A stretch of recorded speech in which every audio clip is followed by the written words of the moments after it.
এখনো ঘোষণা হয়নি নির্বাচনের দিন, তার আগেই মালদার কালিয়াচকে এসে পৌঁছলো এক কোম্পানির সিআইএসএফ জওয়ান। শুক্রবার রাত ৯টা নাগাদ কালিয়াচক পলিটেকনিক কলেজে এসে পৌঁছয় সিআইএসএফ বাহিনী। লোকসভা নির্বাচনে শান্তিপূর্ণ কালিয়াচক এলাকায় রুট মার্চ শুরু হবে শনিবার থেকে। এই দিন রাতে পলিটেকনিক কলেজের জওয়ানদের থাকার ব্যবস্থা করা হয়। যদিও পলিটেকনিক কলেজে ক্লাস চলছে, এখনো ছুটি ঘোষণা করা হয়নি, তাই কালিয়াচক পলিটেকনিক কলেজের পাশের বিল্ডিংয়ে আপাতত তাদের থাকার ব্যবস্থা করা হয়। কালিয়াচক থানার পুলিশ সূত্রে জানা গিয়েছে, প্রাথমিকভাবে এক কোম্পানি সিআইএসএফ জওয়ান কালিয়াচকে পাঠানো হয়েছে। পরবর্তীতে আরও বেশ কয়েক কোম্পানির দল এখানে আসবে। কালিয়াচক পলিটেকনিক কলেজে তাদের থাকার ব্যবস্থা করা হয়েছে।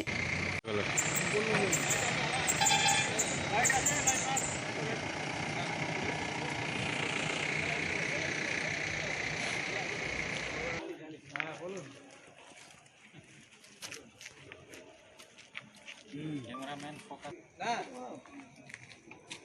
ঠিক আছে আমি বলছি। আচ্ছা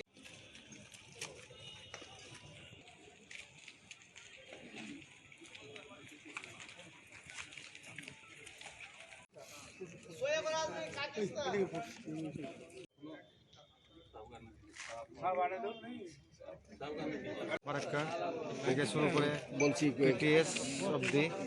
আচ্ছা, কোথা থেকে এই ফোর্সগুলো আসলো? সর্বপ্রথম ফারাক্কা, নিউ ফারাক্কা থেকে, আচ্ছা, তারপরে আসলাম পিটিএস থেকে নিয়ে আবার ফের কালিয়াচক কলেজ আসলাম। কালীচক কলেজে আসলো। তো বলছি কতটি এসছে? 92টা। 92 জন। এরা কি সিএসএফ নাকি? সিএসএফ। সবটি সিএসএফ। সিএসএফ। বলছি নির্বাচন তো ডিক্লেয়ার হয়নি, শোনেন না, বলছি নির্বাচন তো ডিক্লেয়ার হয়নি, তার আগে যে চলে আসলো। হ্যাঁ, তার আগে প্রয়োজন পড়েছে, তার জন্য এসছে। কালিয়াচকে কতদিন থাকবে এরা?